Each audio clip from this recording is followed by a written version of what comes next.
Are you home yet with the baby? We just were released last night. It's crazy that we have a baby now and she's all ours. She isn't just yours, you know. She's our family too. And I thought you were going to stop at the house whenever you were released. What happened to that? No, I know you wanted us to, but that was never the plan. We wanted to get baby settled at our house and get some rest. That hospital bed was not comfortable and Justin had to sleep in a chair for days. Well, at least he got to be there. I would have stayed in the chair happily if that meant I got to be there. At least he got to see the baby. Anyway, how was the first night home with the baby? Has your milk come in yet? Not all the way yet. The lactation consultant said it could take up to a week, but as long as she is having enough wet and dirty diapers a day, she's getting enough from my colostrum. I wouldn't risk it.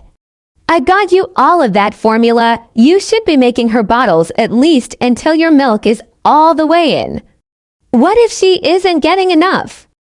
She's hitting the right amount of diapers each day so far, and the nurse said she's gaining back weight already. So I don't want to risk confusing her with introducing bottles so early. You're supposed to wait for a few weeks at least to establish a good latch and nursing schedule. So you're just going to let her starve and barely get any milk because she pees enough each day. 1 or 2 bottles a day won't do anything to hurt. She isn't starving if she's having enough dirty diapers. Stuffing her full of formula on top of nursing will just stretch her stomach and ruin my chances at being successful at breastfeeding right now. That's ridiculous. It's called doing what's best for the baby. Breastfeeding is not essential, and starving your baby just to make sure she won't take a bottle from anyone is extremely selfish. Mom, she isn't starving. Did you ever read those studies on breastfeeding success that I sent you? This is important to me, and as long as she's thriving, I'm going to keep it up. I don't need to read them. I've raised 2 babies of my own. I know how hungry babies are the first few weeks, and my granddaughter does not need to be starved just because you want to. Breastfeed. When I come see her later, I want to feed her at least 1 small bottle. I need to know she is eating and not starving. I worry too much already. Well, where is my baby? I can't wait to finally be allowed to meet her. Hi, Miss Jean. She's right this way. Mallory is feeding her in the nursery. A bottle, I hope. Poor girl must be so hungry. Oh, Jesus, Mallory. You knew I was here. The least you could do is cover up. I need to constantly help right latch the baby right now while she learns how to nurse. The cover just gets in the way. I'm wearing a nursing shirt. You can't even see anything. I can see more than I need to. But whatever. It's your home now, I suppose. I just thought you would take the comfort of your guests into consideration. Right now we are focused on the comfort of our child and Mallory being successful in breastfeeding.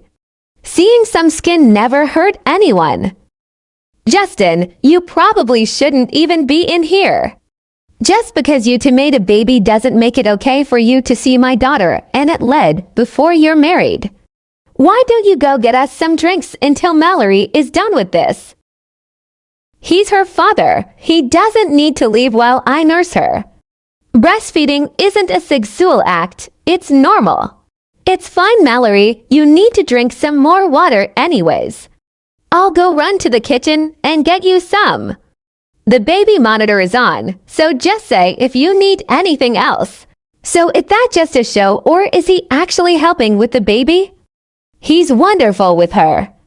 I haven't had to change a single diaper since she's been born. He always brings me water when I nurse, and he clips her nails every night because I'm too scared to. He's an amazing father. Well, don't count on that to last. Once the newness wears off, it'll be all on you. Men never help with babies for long. I don't think that's the case with Justin. He loves her so much. I couldn't ask for a better man. Oh, sweetheart, he isn't a man. He's still a boy. I just want you to know that whenever this gets to be too much, your room is ready for you at home. I even put a crib together for little miss.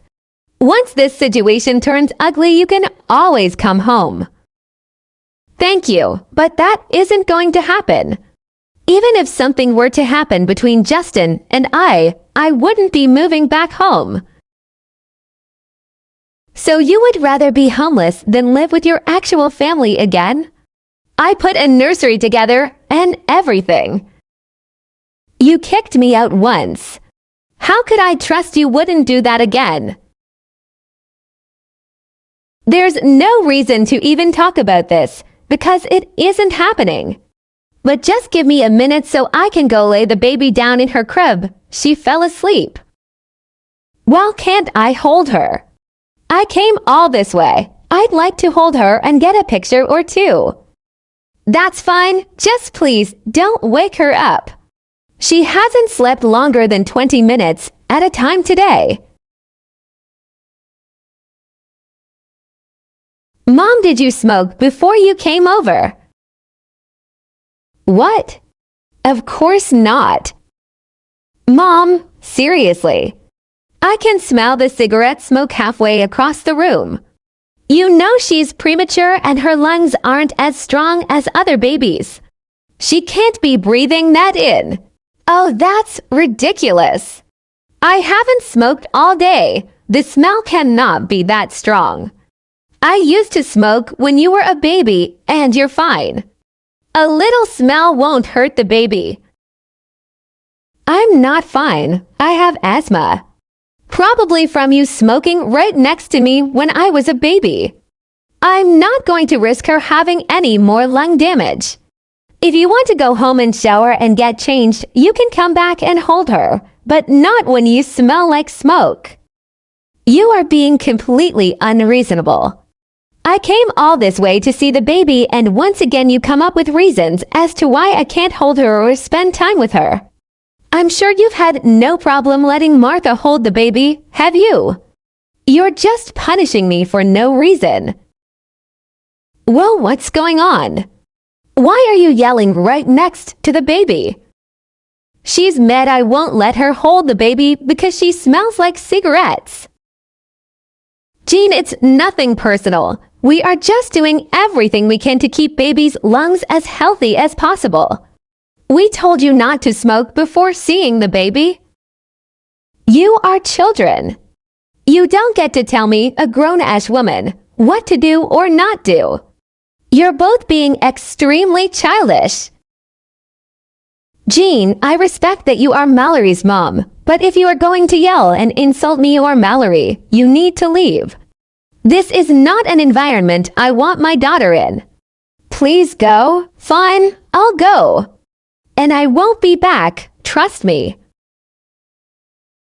That is completely up to you. You are more than welcome to come back and see the baby when you can refrain from smoking or yelling and screaming.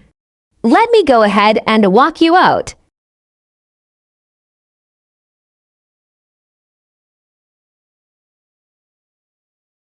Mom told me what happened with you and Justin. She said she wasn't smoking. So the fact that you let your boyfriend disrespect your mother like that is not cool, Mallory. She's your mother. Justin was nothing but respectful to her. And she smelled very strongly of smoke. That isn't good for the baby's lungs. We told her she could go shower and get changed and could come back, and she decided to flip out. She had every right to be upset. She came all that way to see the baby once again, and you guys made her leave. She only wants to be the best grandmother she can be, and you both refuse to let her have a relationship with the baby? No one besides herself is preventing anything. She knew not to smoke before coming over here. It's not a matter of preference. It's to keep the baby's lungs as healthy as possible. She needs to respect that. You don't think you're being overprotective.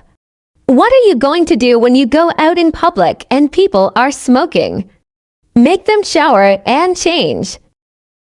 Well, first off, the baby won't be going in public until she is older and has a better immune system. And even then, people who are smoking won't be holding her or in her face.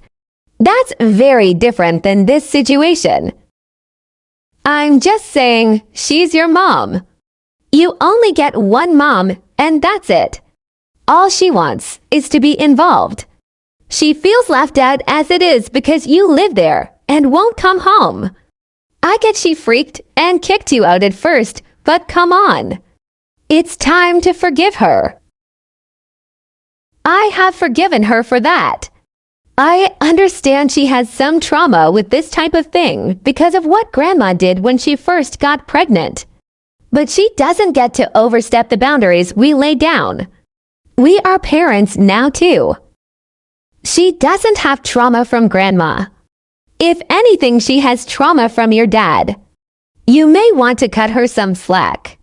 If your dad wasn't a piece of shit, she probably would have handled this a lot better. That isn't my fault. I can't help my father's sex. Well, no, of course you can't. But you have to realize that your dad is the reason she's like this, so you owe it to her to give her some slack. Seriously, Mallory, just let her hold the baby. You can give the baby a bath or something after she leaves. No harm done. Call her tonight and invite her back over tomorrow. You need to fix this.